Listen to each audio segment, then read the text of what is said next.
الحمد لله نحمده ونستعينه ونستغفره ونؤمن به ونتوكل عليه ونعوذ بالله من شرور أنفسنا ومن سيئات أعمالنا من يهده الله فلا مضل له ومن يضلله فلا هادي له وأشهد أن لا إله إلا الله وحده لا شريك له وأشهد أن سيدنا وسندنا ونبينا ومولانا محمدا عبده ورسوله صلى الله تعالى عليه وعلى آله وأصحابه وبارك وسلم تسليما كثيرا أما بعد فأعوذ بالله من الشيطان الرجيم بسم الله الرحمن الرحيم ألهاكم التكاثر حتى زرتم المقابر كلا سوف تعلمون ثم كلا سوف تعلمون كلا لو تعلمون علم اليقين لتربن الجحيم ثم لتربنها عين اليقين ثم لتسألن يومئذ عن النعيم آمنت بالله صدق الله مولانا العظيم وصدق رسوله النبي الكريم ونحن على ذلك من الشاهدين والشاكرين والحمد لله رب العالمين. بزرگان محترم اور برادران عزیز، یہ سورہ تکاثر ہے جس کا بیان پچھلے کئی ہفتوں سے چل رہا ہے، اور اس کی آخری آیت کے بارے میں کچھ تفصیل کئی جمعوں سے عرض کی جا رہی ہے،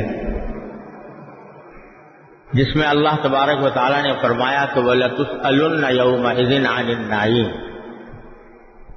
قیامت کے دن تم سے نعمتوں کے بارے میں سوال ہوگا کہ اللہ تبارک و تعالیٰ نے جو نعمتیں اس کائنات میں پھیلائی ہوئی ہیں، انسان کے فائدے کے لیے پھیلائی ہوئی ہیں، ان کے بارے میں تم سے قیامت کے دن پوچھا جائے گا. کیا پوچھا جائے گا؟ اس کی تشریح کے لیے میں نے ایک حدیث آپ حضرات کو سنائی تھی، جس میں رسول کریم سرور دو عالم صلی اللہ علیہ وسلم نے ارشاد فرمایا کہ قیامت کے دن کوئی بھی بندہ آگے نہیں بڑھ سکے گا، یعنی جنت کی طرف آگے نہیں بڑھ سکے گا جب تک اس سے 4 باتوں کے بارے میں سوال نہ کیا جائے گا. وہ سوالات پہلے سے نبی کریم سرور دو عالم صلی اللہ علیہ وسلم نے ہمیں بتا دیے ہیں تاکہ اس دن کے آنے سے پہلے ہم ان سوالات کی تیاری کر لیں. اور جیسا میں نے عرض کیا تھا کہ یہ ایسا امتحان ہے کہ اس کے سوالات پہلے سے متعین کر کے بتا دیے گئے ہیں. اس لیے بتا دیے گئے ہیں تاکہ بندے اس وقت کے آنے سے پہلے ان سوالات کا جواب تیار کریں.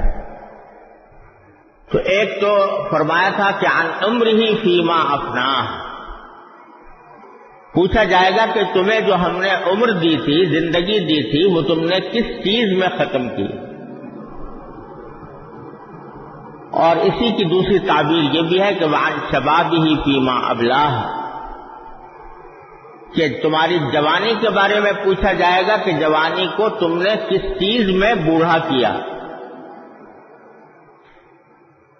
اس کا بیان بقدر ضرورت الحمدللہ پہلے ہو چکا ہے۔ تیسری بات جو پوچھی جائے گی وہ مال کے بارے میں، عن مالہ فیما اکتسبہ وفیما انفقہ، مال کے بارے میں پوچھا جائے گا کہ تم نے وہ کہاں سے کمایا اور کہاں خرچ کیا۔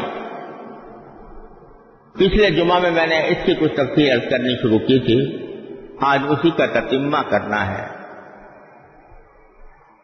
بتایا یہ گیا ہے کہ یہ مال جو ہے، روپیہ پیسہ یا مال و دولت یا ساز و سامان، یہ سب ایسی چیزیں ہیں کہ اللہ تبارک و تعالی نے انسان ہی کے لیے پیدا کیے ہیں۔ هو الذی خلق لکم ما فی الارض جمیعا، قرآن کریم میں فرمایا اللہ تعالیٰ وہ ہے جس نے تمہارے لیے زمین کی ساری چیزیں پیدا کی ہیں، تمہارے فائدے کے لیے پیدا کی۔ لیکن ان چیزوں سے فائدہ اٹھانے کے کچھ قاعدے، کچھ ضابطے ہیں، کچھ اصول ہیں، احکام ہیں۔ ان احکام کے مطابق تم ان سے فائدہ اٹھاؤ تو یہ کائنات تمہاری ہے۔ اس کائنات میں پھیلی ہوئی نعمتیں تمہاری ہیں، اور اللہ تبارک و تعالیٰ نے تمہارے لیے سب کچھ جائز قرار دیا ہے۔ لیکن ان قاعدوں سے ہٹ کر بے قاعدہ طریقے پر، ناجائز طریقے پر اگر تم حاصل کرو گے تو یہ تمہارے لیے آگ کے انگارے ہیں، جیسا پچھلے جمعہ میں عرض کیا تھا۔ تو حاصل یہ ہے کہ ہر انسان کو یہ سوچنا چاہیے، آج ہی سوچنا چاہیے قبل اس کے کہ آخرت میں اسے سوال کیا جائے کہ جو پیسہ میں استعمال کر رہا ہوں یا کما رہا ہوں، وہ کمائی میری حلال ہے یا حرام، جائز ہے یا ناجائز، قاعدے کے مطابق ہے یا قاعدے کے خلاف ہے۔ یا ایھا الذین آمنوا لا تأکلوا اموالکم بینکم بالباطل، اے ایمان والو تم اپنے مال کو آپس میں باطل طریقے سے، ناجائز طریقے سے مت کھاؤ، جائز اور حلال طریقے سے حاصل کرو، تھوڑا بھی ہوگا تمہارے لیے برکت ہوگی، دنیا میں بھی اور آخرت میں بھی۔ اور اگر حرام طریقے سے، باطل طریقے سے، ناجائز طریقے سے حاصل کر لیا تو وہ دولت نہیں ہے، وہ جہنم کے انگارے ہیں جو اپنے دامن میں تم بھر رہے ہو۔ تو حرام طریقے سے کھانے کے کچھ راستے تو ایسے ہیں کہ ہر مسلمان بلکہ ہر انسان ان کو حرام اور ناجائز سمجھتا ہے۔ چوری کو آج تک کسی نے جائز نہیں کہا، ڈاکے کو آج تک کسی نے حلال نہیں کہا، رشوت کو کوئی جائز نہیں سمجھتا، لیکن اللہ بچائے رشوت کا بازار گرم ہے، باوجود حضور اقدس صلی اللہ علیہ وسلم نے فرمایا الراشی والمرتشی کلاہما فی النار، رشوت دینے والا اور رشوت لینے والا دونوں کے دونوں جہنم میں جائیں گے۔ سرکار دو عالم صلی اللہ علیہ وسلم کا یہ ارشاد ہے۔ اس کے باوجود ایک رشوت کا بازار گرم ہے، اس کو شیر مادر سمجھا ہوا ہے۔ اللہ بچائے، اللہ تعالی ہمیں عقل عطا فرمائے، سمجھ عطا فرمائے کہ یہ رشوت کا پیسہ جو لے رہے ہیں یہ کتنی وبال کی بات ہے۔ لیکن پھر بھی بہرحال اس کو حرام ناجائز سمجھتے ہیں، اور عام طور سے جس کے دل میں خدا کا خوف ہے، ذرہ بھی خدا کا خوف ہے، وہ اس سے بچتا ہے۔ لیکن کچھ حرام طریقے ایسے ہیں جو ہمارے معاشرے میں سرایت کر گئے ہیں اور ان کو لوگ حرام سمجھتے ہی نہیں، ناجائز ہی نہیں سمجھتے۔ اچھے خاصے پڑھے لکھے دیندار کہلانے والے، نمازوں کے پابند، جماعتوں کے پابند، صف اول میں حاضر ہونے والے، وہ بھی اس معاملے میں غفلت میں ہے کہ بہت سی ان چیزوں کو ناجائز ہی نہیں سمجھتے، اور اس کی وجہ سے اپنے گھر میں حرام چیز آ رہی ہے اور اس کے اوپر تنبہ بھی نہیں۔ مثال کے طور پر اگر کوئی شخص کہیں ملازم ہے اور اس نے ملازمت کا معاہدہ کیا ہوا ہے جس کے اوپر اسے تنخواہ ملتی ہے، تو اس کا فرض ہے کہ جو ملازمت کے اوقات ہیں وہ پورے کے پورے ملازمت کے کام میں صرف کرے۔ 8 گھنٹے کی اگر ڈیوٹی ہے تو 8 گھنٹے کی ڈیوٹی دے۔ اگر وہ ڈیوٹی پوری نہیں دیتا اور اس میں غیر حاضر رہتا ہے یا اپنے ذاتی کام میں مشغول ہوتا ہے، تو جتنا حصہ اس نے، جتنا وقت اس نے اپنے ذاتی کام میں صرف کیا، اس کی تنخواہ اس کے لیے حلال نہیں، حرام۔ 8 گھنٹے کے بجائے اس نے 6 گھنٹے دیے تو 2 گھنٹے کی تنخواہ حرام ہو گئی، اور وہ اس کے گھر آخر مہینے کے اندر جب تنخواہ ملے گی تو اس میں حرام عنصر بھی شامل ہوگا، اور جب حرام چیز شامل ہو جاتی ہے انسان کی کمائی میں تو اس کو برباد کر کے چھوڑتی ہے۔ یہ ایسی چیز ہے جس کی طرف اچھے خاصے دیندار لوگوں کو بھی توجہ نہیں۔ ملازمت ہے اور ملازمت کے اندر بلا وجہ جھوٹی بیماری کے سرٹیفکیٹ دے کر چھٹی لے لی، اور چھٹی لے کر حالانکہ بیمار نہیں تھے، ڈاکٹر میڈیکل سرٹیفکیٹ لے لیا اور چھٹی کر لی، تو گناہ در گناہ در گناہ۔ ایک تو جھوٹ بول کر چھٹی لی، جھوٹ بولنا حرام، پھر وہ جو چھٹی لی ہے اس کی تنخواہ حرام، تیسرے جس ڈاکٹر سے میڈیکل سرٹیفکیٹ بنوایا اس کو جھوٹ میں مبتلا کرنے کا گناہ۔ اور عام طور سے کوئی ڈاکٹر جو ہے محض مفت بغیر کسی پیسے کے ایسا سرٹیفکیٹ نہیں بناتا، لہذا رشوت دینے کا اور لینے کا گناہ۔ ایک عمل میں کتنے سارے گناہ جمع ہیں، اور جو تنخواہ گھر میں آ رہی ہے اس تنخواہ کا وہ حصہ جو اس چھٹی سے متعلق تھا وہ حرام۔ یہ ایسی چیز ہے کہ جس میں اچھے خاصے پڑھے لکھے دیندار لوگ بھی مبتلا ہیں، حرام آ رہا ہے۔ تو قرآن فرماتا ہے لَتُسْأَلُنَّ يَوْمَئِذٍ عَنِ النَّعِيمِ، سرکار دو عالم صلی اللہ علیہ وسلم فرماتے ہیں تم سے پوچھا جائے گا مال تم نے کہاں سے کمایا۔ اسی طرح اگر فرض کرو کہ کسی جگہ پر آپ کوئی سہولت حاصل کر لیتے ہو جس کا آپ کو حق نہیں ہے، تو وہ سہولت جو آپ نے مفت حاصل کی ہے جس کا حق نہیں تھا وہ حرام ہے جو آپ نے حاصل کیا۔ مثلا آج کل یہ وبا عام ہے کہ سرکاری ملازمتوں میں یا خاص محکموں کی ملازمتوں میں ملازم کو یہ حق دیا جاتا ہے کہ اگر وہ یا اس کا کوئی گھر والا بیمار ہو جائے تو وہ اس کا علاج ہسپتال سے کرا سکتا ہے، یا اگر کوئی دوائیں خریدی ہیں تو ان دواؤں کے پیسے محکمے سے وصول کر سکتا ہے۔ بل دکھا دے کہ بھائی اتنی دوائیں خریدی گئی ہے اپنے بچوں کے لیے یا اپنے لیے، تو وہ دکھا کر پیسے مل جاتے ہیں۔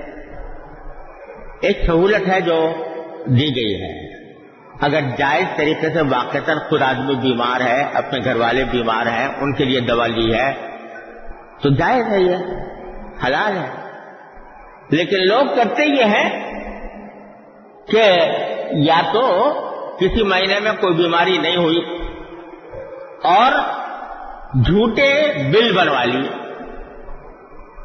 اور اس کی بنیاد پر پیسے حاصل کرنے محکمے، یا اپنے ہاں تو بیماری نہیں ہوئی، اپنا کوئی دوست تھا، اپنا کوئی عزیز تھا، اس کے ہاں بیماری ہوئی، اس سے کہہ دیا کہ بھائی تم ہمارے ہاں تو اس مہینے میں کوئی بیماری ہوئی نہیں ہے، تمہارے پاس اپنی بیماری کے اخراجات کے بل ہوں گے، وہ ہمیں دے دو، ہم وہاں سے وصول کر کے دے دیں گے. اب بظاہر تو آپ اس کے ساتھ بڑائی کر رہے ہو کہ بھائی تمہاری دوائیں مفت ہو جائیں گی، لیکن یہ چونکہ آپ کو حق نہیں ہے، یہ آپ نے جھوٹ بولا کہ میں بیمار ہوا تھا یا میرے بچے بیمار ہوئے تھے، اور وہ آپ نے بل داخل کر کے ناجائز طریقے پر وہ رقم حاصل کر کے کسی کو دے دی. تو یہ بہت ہی خطرناک بات ہے. ایک حدیث میں آتا ہے کہ بدترین ہے وہ شخص کہ جو اپنی آخرت کو دوسرے کی دنیا کے بدلے بیچے. کیا مانا اس کو دنیا کی کچھ فائدہ تو تم نے پہنچا دیا، کچھ پیسے اس کو مل گئے، لیکن اس کے بدلے اپنی آخرت تباہ کر لی، اور تم نے جھوٹ بول کر دھوکہ دے کر یہ پیسے حاصل کر کے دوسرے کو دیے، تو اپنی آخرت کو دوسرے کی دنیا کے بدلے میں بیچ دیا. یہ کتنا بڑا سنگین جرم ہے، مگر مبتلا ہے. میں خود ایک مرتبہ ایک جگہ بیٹھا ہوا تھا، وہاں اس گھر میں کوئی بیماری تھی، کوئی اور صاحب بھی عیادت کے لیے آئے ہوئے تھے بیمار پرسی کے لیے. انہوں نے اس صاحب خانہ سے کہا جس کے گھر میں بیماری تھی کہ بھئی یہ تم جو جتنا خرچہ ہو رہا ہے یہ سب مجھے دے دو، یہ بل میں اپنے محکمے سے نکلوا دوں. اب بظاہر تو وہ بھلائی کر رہے تھے، اس کے ساتھ نیکی کر رہے تھے کہ بھئی اس کے پیسے خرچ ہوں گے، اس کے بجائے میں اس کی مدد کر دوں. لیکن چونکہ دھوکے کا کام کر رہے تھے، حرام ناجائز کر رہے تھے، ایسی یہ نیکی نہیں ہے، یہ بہت بڑا گناہ ہے، بہت بڑا عظیم جرم ہے کہ آپ نے دھوکہ دے کر جھوٹ بول کر یہ کام حاصل کیا. لیکن اس کو کوئی لوگ معاشرے میں کوئی برا نہیں سمجھتا کہ ہو رہا ہے، سب کر رہے ہیں، ہم بھی کر رہے ہیں. سب اگر جہنم میں جا رہے ہیں تم بھی جہنم میں چلے جاؤ، سب اگر آگ میں کود رہے ہیں تم بھی کود جاؤ. لیکن اگر یہ ہے حرام اور آخرت میں تم سے سوال ہوگا اس کے بارے میں، لَتُسْأَلُنَّ يَوْمَئِذٍ عَنِ النَّعِيمِ، کہاں سے کمایا تھا تم نے. یہ وہ چیزیں ہیں کہ جن کی طرف دھیان بھی نہیں جاتا. کوئی بھی ایسی سہولت انسان حاصل کرے جس کا اس کو حق نہیں تھا. ریل اور جہاز میں جب آدمی سفر کرتا ہے تو اس میں کچھ سامان ایسا ہے جو آدمی بغیر معاوضے کے لے جا سکتا ہے، اپنے ساتھ اس کی چھوٹ ہوتی ہے. لیکن اگر اس سے زیادہ وزن کا سامان لے جانا ہو تو اس کے لیے اضافی پیسے دینے پڑتے، زیادہ پیسے دینے پڑتے. قانون یہ ہے. لیکن لوگ اس کو بڑا کمال سمجھتے ہیں کہ بھئی ہم تو 50 کلو سامان لے آئے، کسی نے پوچھا بھی نہیں. یہاں تو نہیں پوچھا، لیکن ایک دن آئے گا جب تم سے پوچھا جائے گا کہ تم نے اپنے استحقاق سے زائد یہ کام کیا تو تمہاری یہ آمدنی جس کے اندر جو تم نے آمدنی میں اضافہ کیا وہ تمہارے لیے حرام. حضرت حکیم الامت مولانا اشرف علی صاحب تھانوی قدس اللہ تعالی سرہ ایک مرتبہ کسی سفر پر جا رہے تھے ریل میں.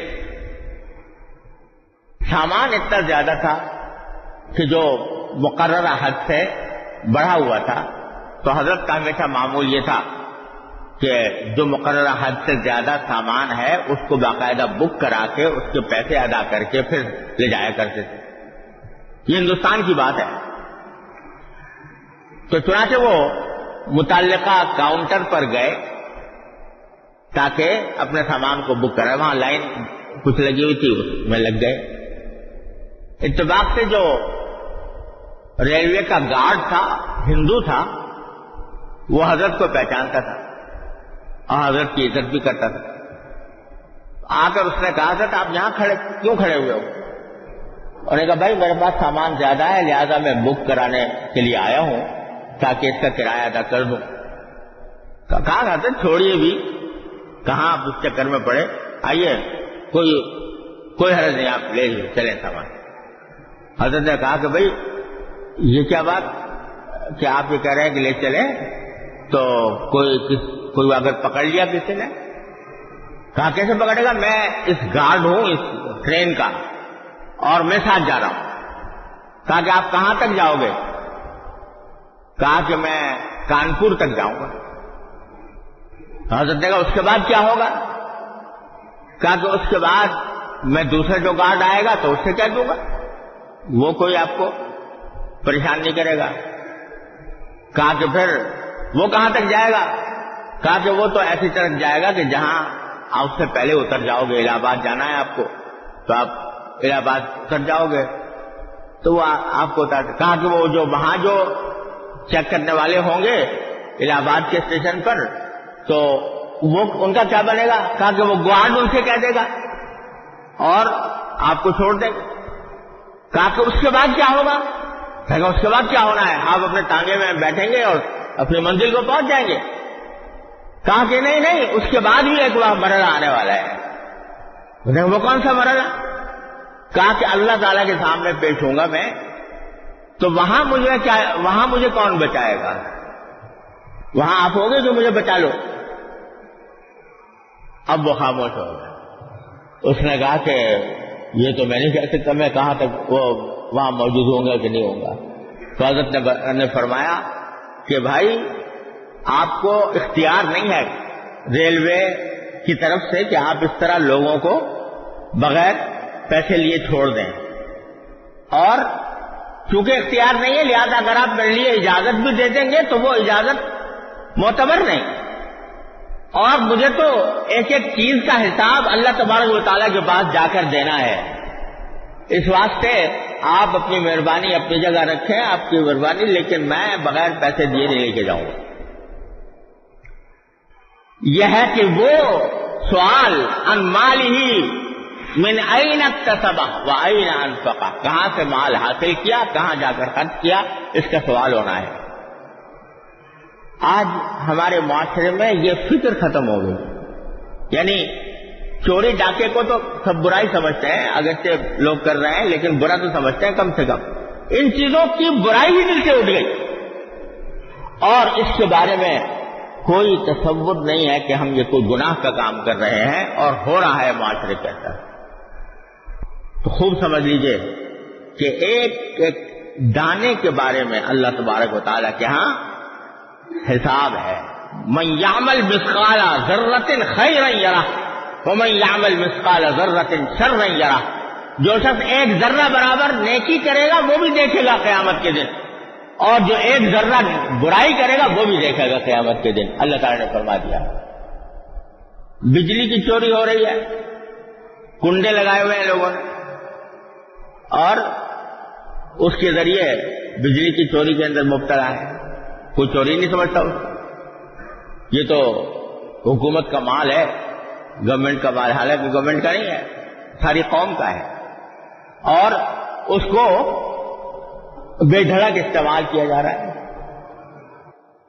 اس قدر یہ وبا پھیل گئی ہے کہ اس کے نتیجے میں حرام خوری ہمارے معاشرے کا کی ایک علامت بنتی جا رہی ہے. اور یہ جو کچھ وبال آیا ہوا ہے، چاروں طرف بد امنی ہے، بے چینی ہے، ظالم حکمران مسلط ہیں، کرپشن کا بازار گرم ہے، کوئی آدمی چین سے نہیں ہے. اس کا بہت بڑا سبب اس کا یہ حرام خوری ہے جو ہمارے معاشرے کے اندر پھیل گئی. تو نبی کریم سرور دو عالم صلی اللہ علیہ وسلم نے پہلے سے بتا دیا ہے کہ تم سے یہ سوال ہونے والا ہے، مال کہاں سے کمایا تھا اور کہاں خرچ کیا تھا؟ اس کا جواب آج تیار رکھو اور اپنے آپ کو بچاؤ، حرام آمدنی سے بچاؤ، حرام سہولتیں حاصل کرنے سے بچاؤ، تھوڑی ہو لیکن حلال ہو تو اللہ تبارک و تعالیٰ کے نزدیک کی طرف سے اس میں برکت ہوتی ہے، اسے فائدہ حاصل ہوتا ہے، اور حرام کے ڈھیر جمع کر لے آدمی تو وہ آخر کار دنیا کے اندر بھی انسان کے اوپر وبال لے کر آتا ہے۔ قرآن کہتا ہے یمحق اللہ الربا ویربی الصدقات، اللہ تعالیٰ سود کو مٹاتے ہیں اور صدقات کو بڑھاتے ہیں۔ تو جو بھی حرام آمدنی ہے، ہر انسان کو اس کی فکر چاہیے کہ میرے مال میں کوئی حصہ حرام کا نہ آئے۔ اللہ تعالیٰ اپنے فضل و کرم سے، اپنی رحمت سے ہمارے دلوں میں یہ فکر پیدا فرما دے اور ہماری آمدنیوں کو، ہمارے مال کو اللہ تعالیٰ مکمل طور سے حلال بنانے کی توفیق عطا فرمائے۔ وآخر دعوانا الحمدللہ رب العالمین۔